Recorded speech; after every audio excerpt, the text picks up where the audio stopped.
E aí, pessoal, eu sou a professora Bárbara Furquim, professora de vocês do 9º ano. Nessa aula a gente vai estudar sobre economia e política no Império. O Império foi um momento político muito importante que existiu dentro da história do Brasil. A gente vai ver um pouco mais sobre isso. Quem vai acompanhar a gente aqui nessa aula como nosso intérprete é o Ronaldo. E agora a gente já pode começar. Bom, primeiro a gente vai ver qual é o objetivo da gente aprender sobre a economia e a política no Império, né? A ideia é compreender os principais aspectos políticos e econômicos durante o período imperial no Brasil. Aqui a gente tem um emblema do Império Brasileiro, né? O que configurava como o emblema utilizado pelas forças militares, né? Pela corte durante esse período. Bom, vamos retomar alguns conceitos. Você lembra como ocorreu a proclamação da independência do Brasil? Aquela que ocorre em 7 de setembro de 1822? Aqui a gente tem um quadro que representa, talvez você já tenham visto, chamado Independência ou Morte, de Pedro Américo. Bom, sobre o processo de independência no Brasil, a gente tem algumas informações importantes para entender, inclusive, como que vai acontecer ali a política e a economia no Brasil Império. Pressionado pelas cortes portuguesas a voltar para Portugal, isso porque a família real portuguesa tinha vindo em 1808 aqui para o Brasil, e daí Dom João, que era então, que havia assumido como príncipe regente, ficou aqui. Após uma pressão de Portugal, ele retorna para Portugal, deixa seu filho no poder, Dom Pedro I, e Dom Pedro I está sofrendo também uma pressão. Fica no Brasil, volta para Portugal. A gente vai ver que o príncipe regente do Brasil, então, era Dom Pedro I, e às margens do rio Ipiranga ele vai proclamar a independência em 7 de setembro de 1822. Conhecemos bem essa data, né, pessoal? A partir dessa data, o Brasil se tornou um país independente, porém uma monarquia. Mas o que isso quer dizer? Isso quer dizer que, diferente de outras nações aqui do continente americano, que já estavam vivendo um processo de independência, várias nações aqui na América estavam deixando de ser colônia, a maioria delas da Espanha, alguns da França, enfim, e estavam tornando-se nações independentes. Aqui no Brasil, nós nos tornamos independentes, não éramos mais uma colônia ligada a Portugal, mas éramos uma monarquia, ou seja, a nossa política aplicada no Brasil, ela era realizada por um monarca, um rei, que no caso seria, inclusive, o próximo monarca de Portugal, A gente tem aí alguns pontos diferentes dentro da construção da nossa história no Brasil. Aqui a gente tem uma imagem do Dom Pedro I, e a gente vai ver que esse período imperial, ele vai ser diferenciado, porque depois do processo de independência, então o Dom Pedro I ele vai proclamar a independência do Brasil, mas vai fazer com que o Brasil se torne, então, uma monarquia constitucional. Nós não éramos uma república, que era o que estava acontecendo em toda a América. Nós éramos uma monarquia. E a gente vai ver que essa monarquia, ela também vai ser chamada de Brasil Império. Esse é um termo que na época, assim, estava bombando, Todos os grandes líderes queriam dizer que tinham um império. Inclusive, existia o objetivo aqui de fazer com que o Brasil fosse um grande império e dominasse vários territórios, aumentasse a sua proporção territorial, que em alguns aspectos aconteceu, porque se expandiu o território do Brasil. Eles tinham a intenção de dominar, o primeiro local ali era a Cisplatina, que não deu certo, é o Uruguai hoje. Mas a gente vai ver que esse período imperial, então esse momento em que o Brasil passa depois da independência, do processo de independência em 1822, vai ter 3 períodos importantes. O primeiro período importante é o primeiro reinado, que é o nome dado ao momento em que o Dom Pedro I estava no poder, vai de 1822 a 1831.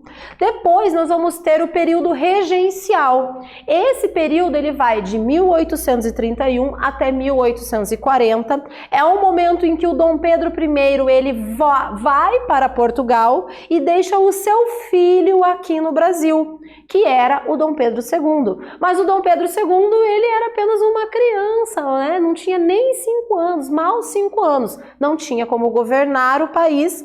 Nesse período, regentes políticos assumem a política do Brasil. Esse, então, vai ser o período regencial, e daí nós vamos ter o segundo reinado, que vai de 1840 a 1889, que é o período em que o Dom Pedro II está no poder. Nesse aspecto, num aspecto político e econômico, quais foram as principais características desse período? É isso que a gente vai ver então nessa aula. Mas antes a gente chega aqui na nossa primeira atividade. Gente, lê aí com atenção, copia no caderno de vocês, responde e a gente já volta para ver se está tudo certo.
Então, pessoal, vamos dar uma olhada nessa atividade? Olha só, o Brasil Império foi um importante período histórico do nosso país.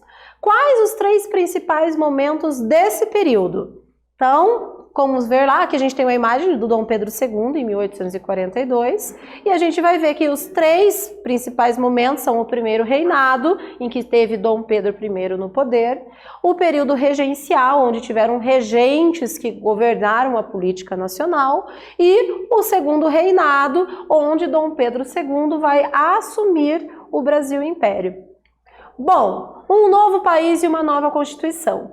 Quando Dom Pedro I, lá no primeiro reinado, ele assume, então, o Brasil, né, o Império do Brasil, a gente vai ver que a gente vai ter a nossa primeira Constituição, que vai ser outorgada pelo Dom Pedro I. Essa Constituição, primeiro a gente tem que pensar o que é a Constituição. Ela é importante porque ela é um conjunto de leis que vai tentar mostrar como uma nação pode ser democrática. Já estava rolando constituições sendo formuladas em várias nações. Então, na verdade, existia uma pressão política pelo Brasil também se tornar uma nação que ouve mais o povo, que tem mais direitos, né, que tem uma política mais esclarecida.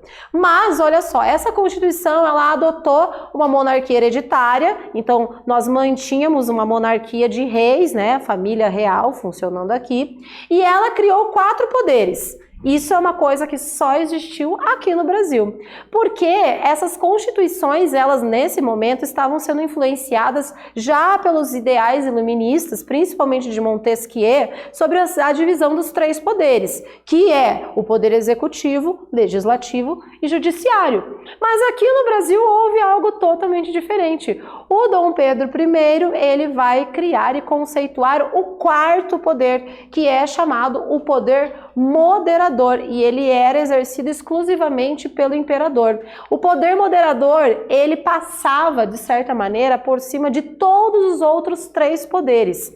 Então, ele mostrava e colocava uma face do Dom Pedro I como se o Dom Pedro I, ele, na real, ele estivesse mostrando que existia, por um lado, uma liberdade política aqui, mas ele poderia passar por cima de todos e dominar o legislativo, o executivo e o judiciário. Bom, nesse momento vão acabar surgindo vários partidos políticos também, porque existiam eleições. Durante a maior parte do período imperial, as eleições foram marcadas por violências e fraudes conhecidas como eleições do cacete. Então, os indivíduos, que eram poucos, inclusive apenas homens, mulheres não podiam votar, apenas indivíduos que tivessem uma idade, né, superior ali, poderiam votar, mas eles eram muitas vezes forçados de maneira violenta a eleger os indivíduos que os grupos políticos determinavam. Predominavam basicamente 2 partidos políticos, o liberal e o conservador. Os conservadores defendiam a centralização política e os liberais uma maior autonomia das províncias. Ambos, tanto liberal como conservador, acabavam muitas vezes desejando privilégios. Então eles não queriam uma política para o povo, eles queriam políticas que trouxessem privilégios e benefícios para esses grupos, e inclusive tanto liberais como conservadores eram indivíduos latifundiários, donos de muitas terras, senhores escravistas que tinham muito poder econômico. Você não tinha representantes dos trabalhadores, do povo, camponeses, agindo na política. Aqui nós temos a nossa atividade. Pessoal, organiza bem aí esse quadro, né, de informações e a gente já volta para ver se vocês fizeram tudo certo.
Bom, vamos ver como que se organizou essa atividade? Elabore um quadro expondo as principais diferenças de ideias entre os partidos liberal e o conservador. E a gente vai ver que os liberais, eles, uma das ideias deles era a descentralização política e uma maior autonomia das províncias.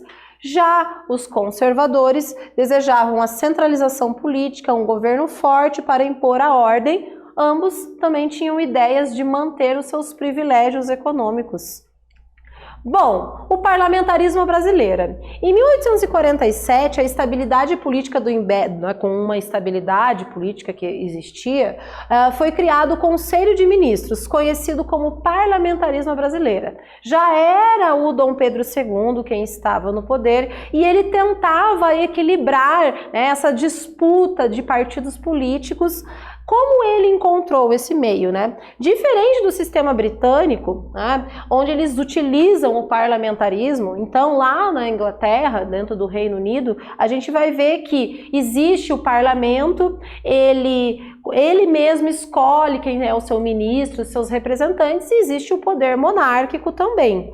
No entanto, aqui no Brasil, o nosso parlamento, ele era assim, o imperador, que era o Dom Pedro II, ele determinava a escolha do ministro. Então, na verdade, era uma certa farsa dentro de uma tentativa de um parlamentarismo, de uma democracia dentro da nossa nação. Nesse momento, no Império, a gente vai ver que o café ele vai assumir a liderança, ele vai ser introduzido no país a partir de 1727. Ali já no final do século XVIII, ele começa a ser cultivado nas encostas dos morros do Rio de Janeiro. Por volta de 1830, a grande produção do café vai estar ali numa região chamada Vale do Paraíba, que vai acabar se tornando o grande berço da agricultura cafeeira. E o Vale da Paraíba, que a gente tem uma imagem que mostra, ali ele pegando parte do território de São Paulo, parte do território do que é ali o Rio de Janeiro. Entre 1830 e 1880, o café produzido no Vale do Paraíba Fluminense, paulista, ele vai acabar se tornando a maior riqueza do Império. Então toda a economia do Império vai girar ao redor dessa produção do café, que não ficava só dentro do Brasil, ela era exportada, se tornou o nosso grande meio de exportação para outras nações. Os cafezais, eles foram fazendo a riqueza dos chamados barões do café. Mas quem era o barão do café? Era o nome dado a esses ricos fazendeiros que tinham essas fazendas de café. Não podemos esquecer que o trabalho escravo negro, africano, ele era o que regia todo esse trabalho. Então, sim, o trabalho dos o café, ele era gerado em cima do trabalho escravo e esses indivíduos, esses barões do café, enriqueciam grandemente. Não esquecendo que são esses mesmos barões do café que eram os indivíduos que faziam parte e que organizavam toda a política nacional. Bom, outros produtos que existiram ali foram produzidos no segundo reinado, que também tiveram destaque. A gente vai ver que na Bahia foi o cacau e o tabaco, em Minas Gerais a criação de gado, na Amazônia a borracha, no Rio Grande do Sul charque, que era a carne salgada, e essas culturas elas tanto serviam para o mercado interno quanto para a exportação. Bom, a agricultura e mecanização. Nós vamos ver que a expansão cafeeira para o interior, o acúmulo de capitais desses barões de café vai acabar gerando, impulsionando a necessidade de se aprimorar o transporte. Então é nesse momento que começam a ser construídas algumas estradas, começa a se utilizar a construção de ferrovias para poder levar esses materiais, principalmente as sacas de café e alguns desses outros produtos. Assim, segue-se o investimento do transporte, principalmente na construção das ferrovias. E nós vamos ver que os fazendeiros de café eles vão começar a promover a entrada de imigrantes europeus. Esses imigrantes, muitos deles trabalhavam nas fazendas de café e muitas vezes eles eram acompanhados de maus tratos. Não podemos esquecer que junto com o trabalho desses imigrantes já existia a mão de obra, ela ainda existia fortemente a mão de obra escrava africana. Foram criados no século XIX dezenas de indústrias de tecido tecido, chapéu, cerveja, companhia de iluminação, gás, companhias de seguro, navegação a vapor, bancos, empresas de mineração, de transportes urbanos. Muitos desses imigrantes europeus que já trabalhavam nessas, né, tinham esses trabalhos especializados lá na Europa, vão ser os caras que vão inicialmente trabalhar nessa nascente indústria do Império. E chegamos aqui da nossa atividade. Gente, última atividade, lê com atenção aí, a gente já volta para ver se está tudo correto.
Então, pessoal, vamos dar uma olhada nessa atividade. Qual conexão podemos fazer entre a economia cafeeira e os imigrantes europeus no Brasil?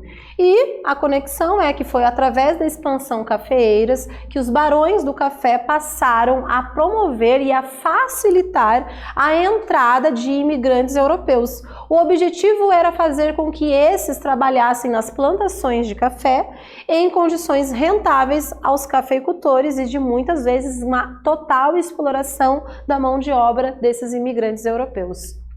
Bom, o que nós vimos, o que a gente estudou, né, nessa economia e política do Império? Nós vimos que o Império ele vai ter alguns períodos, né, marcados. O primeiro momento, o primeiro reinado, Dom Pedro I. Nós vimos que num segundo momento, período regencial, onde governos, né, vários políticos assumiram o governo do Brasil, até que Dom Pedro II ele pudesse assumir. Com isso a gente vai ter o segundo reinado, onde nós vamos ter em destaque nesse segundo reinado uma oscilação de partidos políticos. A gente vai ter o café como o grande produto, né, que fez a economia girar dentro do Brasil Império, a nascente industrialização junto com a chegada dos imigrantes europeus. É isso aí, pessoal. Até!